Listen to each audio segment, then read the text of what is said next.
वंदे पुरुषोत्तमं वंदे पुरुषोत्तमं वंदे पुरुषोत्तमं।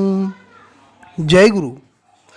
आपका आपके अपने चैनल अभय जीवन चैनल में स्वागत है। आज का विषय है शिक्षा।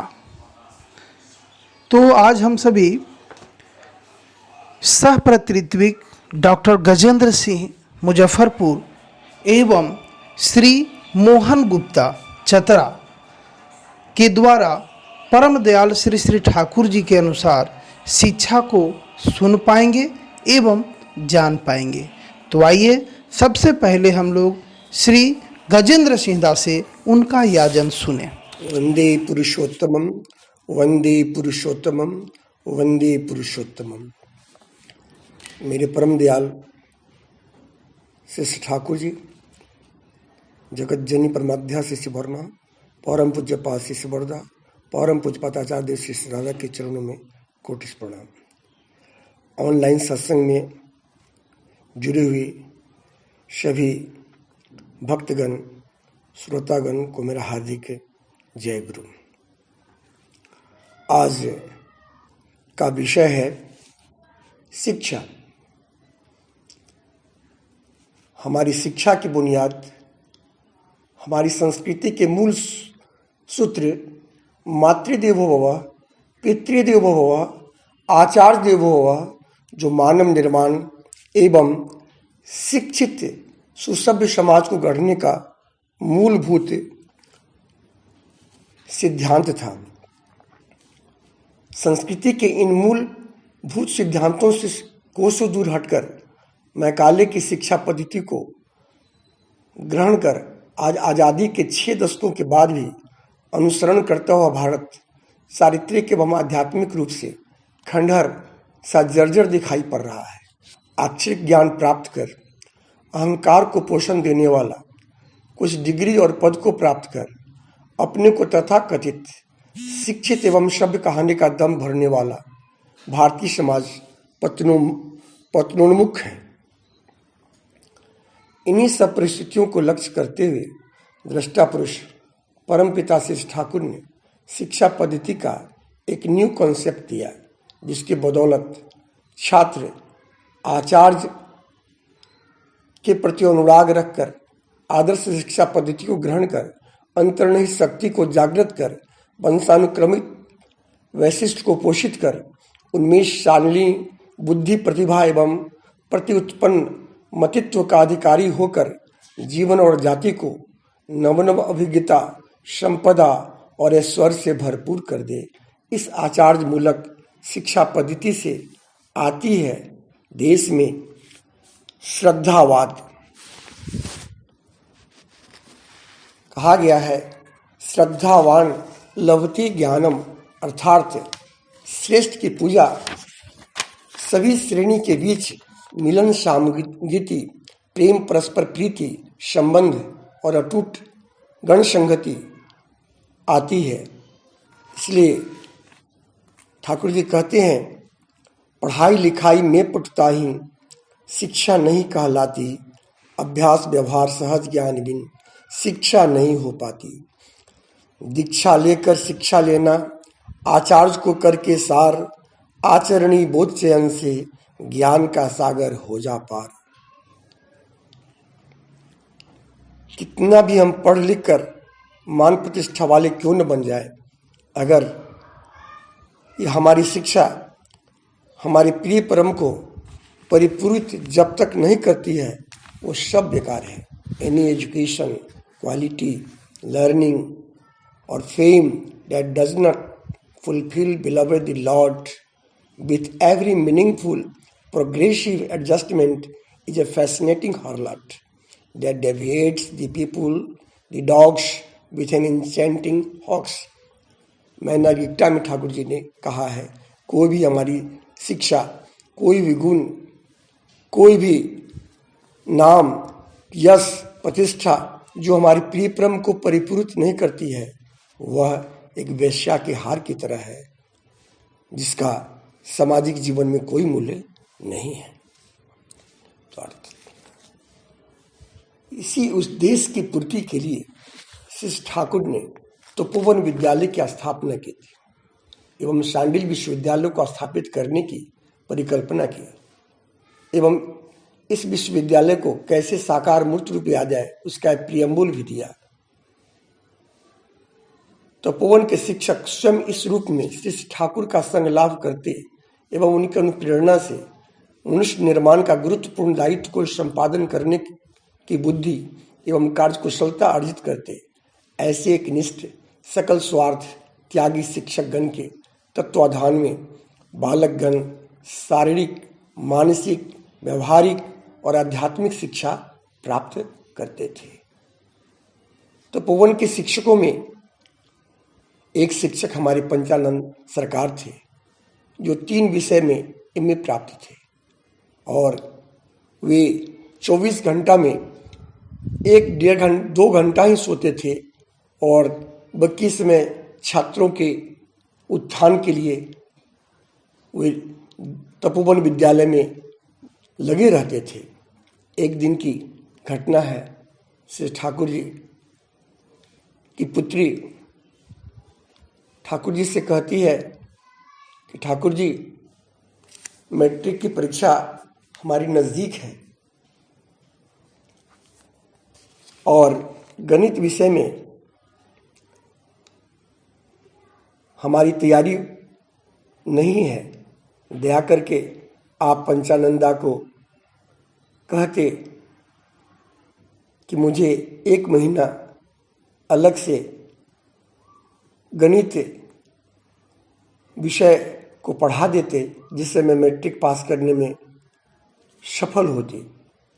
श्री ठाकुर जी बुला करके पंचानंदा से कहते हैं कि साधना जो हमारी बच्ची है उसकी ऐसी इच्छा है कि आप 1 महीना के लिए 1 घंटा समय देकर गणित पढ़ा देते ताकि यह मैट्रिक पास कर जाती। पंचानंदा बोली कि मेरे पास 12 से 2 बजे रात यही 2 घंटा समय है, बाकी समय तो छात्रों के बीच पठन पाठन और इस काम में मैं लगा रहता हूँ। ठाकुर जी बोले ठीक है, 12 से 1 का ही समय निकाल लीजिए और ठाकुर जी के कहने पर उन्होंने साधना दीदी को 12 से 1 का समय निर्धारित कर पढ़ाना शुरू किया। एक दिन साधना दीदी देखती है पंचानंदा सोए हुए हैं, उनका दाहिना आंख खुला हुआ है और दाहिना हाथ से वे लिख रहे हैं और उनका बायां आंख बंद है और बायां नाक से भी सांस नहीं ले रहे हैं, केवल दाहिना आंख खुला हुआ है और दाहिना नाक से सांस ले रहे हैं और उन्हें पढ़ा रहे हैं गणित। बीच में ही रोक करके साधना दीदी कहती है पंचानंदा से, पंचानंदा रुकिए रुकिए रुकिए, मास्टर साहब रुकिए रुकिए, हिसाब पूरा करने के पहले आप मुझे यह समझा दें कि मनुष्य का आधा अंग कैसे सोता है और कैसे जगता है। फिजियोलॉजी में ऐसी कोई बात मैंने नहीं पढ़ी है, यह फिजियोलॉजी का शरीर क्रिया विज्ञान का विषय है, आप दया करके इसके समझाएं। चूंकि मैं देख रहा हूं आपका बायां आंख बंद है, बायां नाक से सांस नहीं ले रहे हैं और केवल दाहिना आंख एक्टिव है, दाहिना नाक से सांस ले रहे हैं, दाहिना हाथ से लिख रहे हैं। यह कैसे संभव है? आप दया करके इस बात को मुझे समझा दें, फिर मैं आगे आप से पढ़ाई करूंगी। हंसते हुए कहते पंचानंदा, इस विषय में मुझे कोई जानकारी नहीं है, वो अपना काम कैसे कराते हैं श्री ठाकुर जी, यह उनका विषय है, वह उन्हीं से पूछ लो कि मनुष्य के जीवन में ऐसी घटना कैसे घटित होती है कि उसके शरीर के आधा भाग निंद्रा लेती है और आधा भाग से वह कार्यरत होता है। तो ठाकुर जी के यह जो तपोवन विद्यालय है, ऐसे कर्मठ मेधावी शिक्षक लोग दिन रात एक कर जो शिक्षा की पद्धति ठाकुर जी ने दी कि 4 अल्फ़ाबेट से आदमी क ख ग से जब शुरू करता है तो मात्र वह 4 वर्ष में वह नीचे के क्लास और ऊपर फिर 3 वर्ष में, मतलब कुल 7 वर्ष में तपोवन विद्यालय के विद्यार्थी मैट्रिक पास करते थे, फर्स्ट डिवीजन से पास करते थे। यह सिलसिला कलकत्ता बोर्ड से कई वर्षों तक चला। तो यह ठाकुर जी का शिक्षा का जो कॉन्सेप्ट हम लोगों के बीच में दिया। डॉक्टर DS कोठारी जो भारतवर्ष के शिक्षा के सबसे बड़े चेयरमैन बने, वो सत्संग देवघर आए थे। ठाकुर जी ने उनके सामने इस पाठ्यक्रम को रखा तो अवाक हो गए देखकर और कहे, ठाकुर जी आज के शिक्षक इतना कम समय में संभव नहीं है कि कर पाए। आपके आश्रम के शिक्षक ही जो छात्रों के प्रति काफ़ी अभिरुचि लेते हैं वो ऐसा कर पाएंगे। तो कहने का अर्थ है ठाकुर जी ने सारी दुनिया को दिखला दिया कि कम समय में भी आदमी अधिक शिक्षा ग्रहण करके एक सुयोग्य नागरिक कैसे बन सकता है और छात्र की रुचि के अनुसार उनके वैशिष्ट का पोषण शिक्षा के क्षेत्र में कैसे दिया जाए, इस पर ठाकुर जी ने काफ़ी जोर दिया। और हम देखते हैं ठाकुर जी की जो वाणी है, शिक्षक में नहीं इष्ट टान, कौन जगावे छात्र प्राण। श्री ठाकुर जी के पास एक गार्जियन देवघर में अपने बच्चे को लेकर आते हैं, शिकायत करते हैं कि मेरा बच्चा पढ़ता लिखता नहीं है, यह केवल सिनेमा ही देखता है ज़्यादा, दया करके इसे सुधार दे ठाकुर। श्री ठाकुर लड़का को सिनेमा देखने की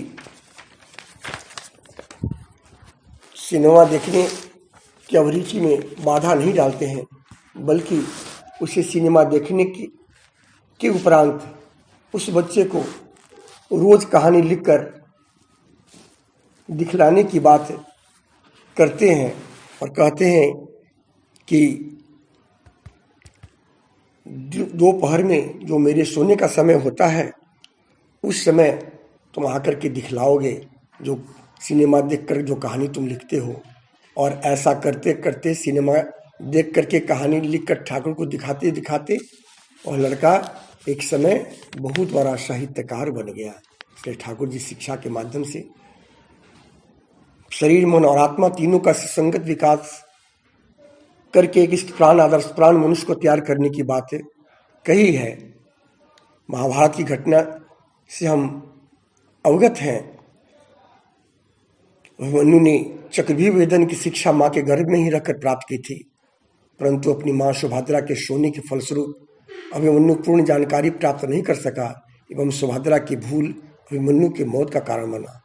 हम शास्त्र के पन्नों को उलटकर झांके तो पता चलेगा उर्वर जैविक संपदा वाले संतान पीढ़ी दर पीढ़ी पराशर मुनि के पुत्र वेदव्यास मुनि एवं वेदव्यास के पुत्र सुखदेव मुनि के रूप में जन्म ग्रहण करते हैं। ऐसे सुसंतान से मानवता पुष्पित पल्लवित एवं सुसंस्कृत होकर सामाजिक एवं राष्ट्रीय जीवन की समृद्धि का आधार बनती है।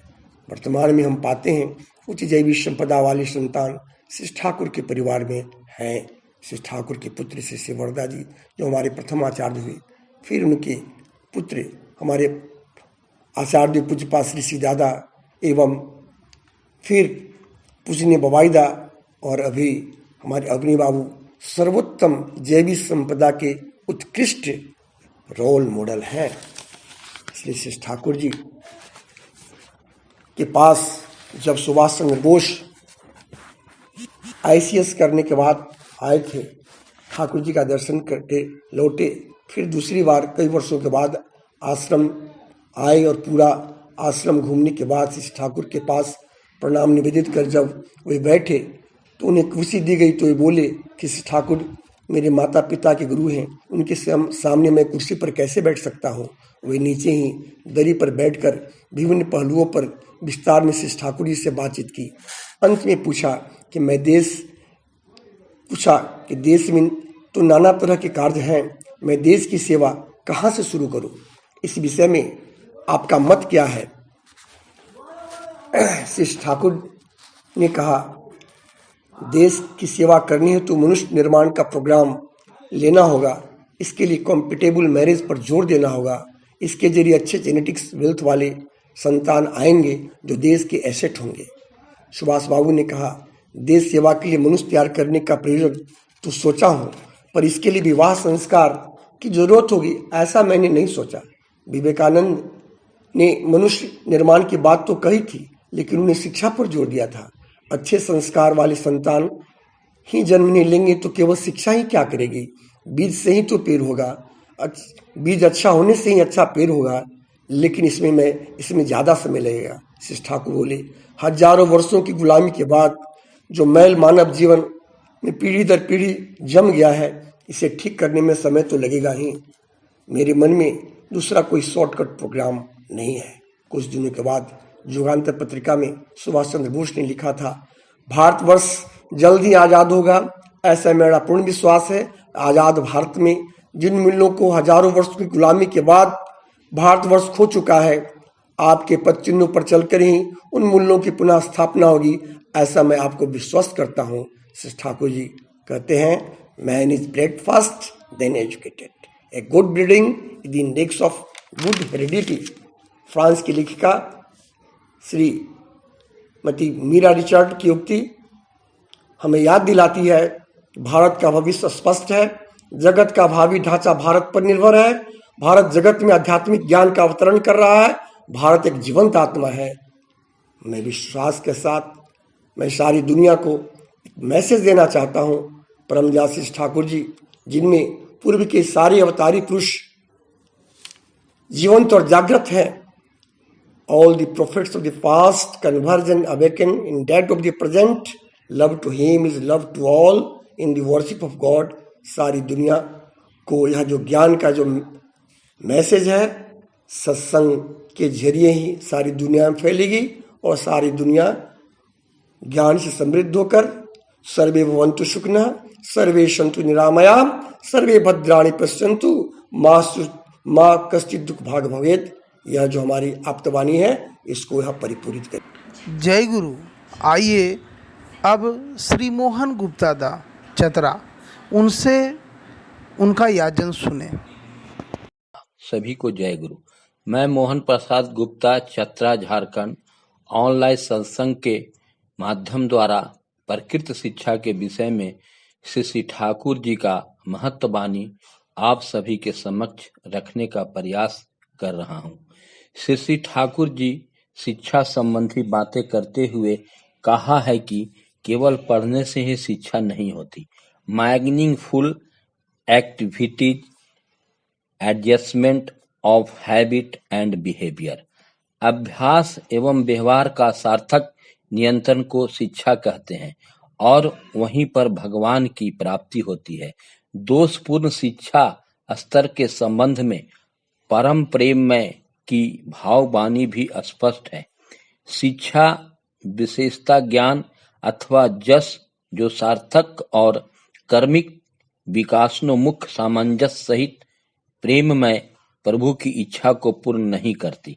एक मनमोहक वेश्या की भांति हानिकारक कपट द्वारा लोगों का पथ भ्रष्ट कर पतित बनाती है।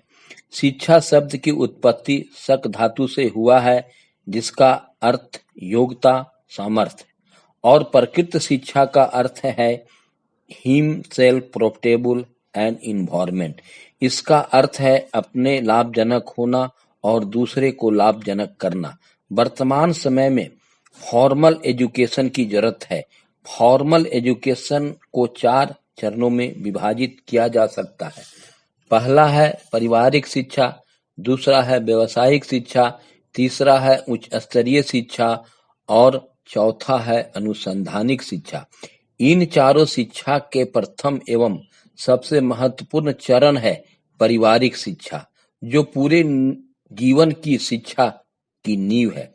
अभी तो सिर्फ बच्चों को बचने की शिक्षा मिल रही है, लेकिन इतिहास गवाह है, जब कोई व्यक्ति, समाज, संस्था या देश बचने की बात सोचता है, बढ़ने की बात नहीं करता, तो उसका बचे रहना भी असुरक्षित हो जाता है।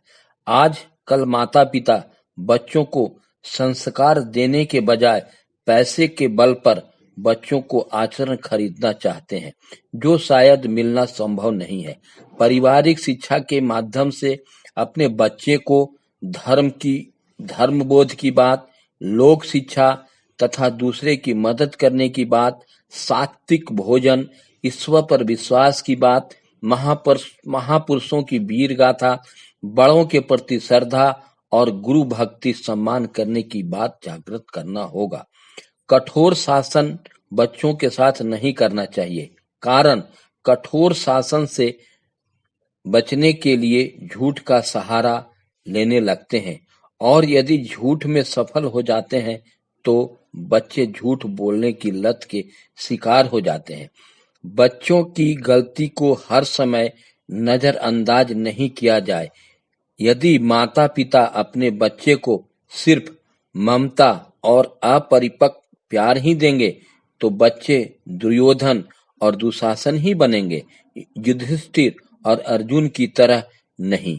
आज की शिक्षा से बच्चों लोग धरती पर नाव और हवा में किला बनाने का सपना देखने का दुस्साहस कर रहे हैं। बड़े ही तर्कपूर्ण विचार महामहिम राष्ट्रपति महोदय राम नाथ कोविंद ने दिनांक 19/3/2016 को अपने वक्तव्य में कहा था कि शिक्षा परिवर्तन का माध्यम नहीं बना तो अपनी जड़ से कट जाएगा समाज। और भी कहा था कि अगर शिक्षा का कार्य यदि संतुलित, कुशल, अनुशासित और सक्षम व्यक्ति से ही कराया जा सकता है। इसीलिए श्री ठाकुर जी ने कहा था कि शिक्षक को नहीं इष्ट पे टान, तो कौन बचावे छात्र प्राण।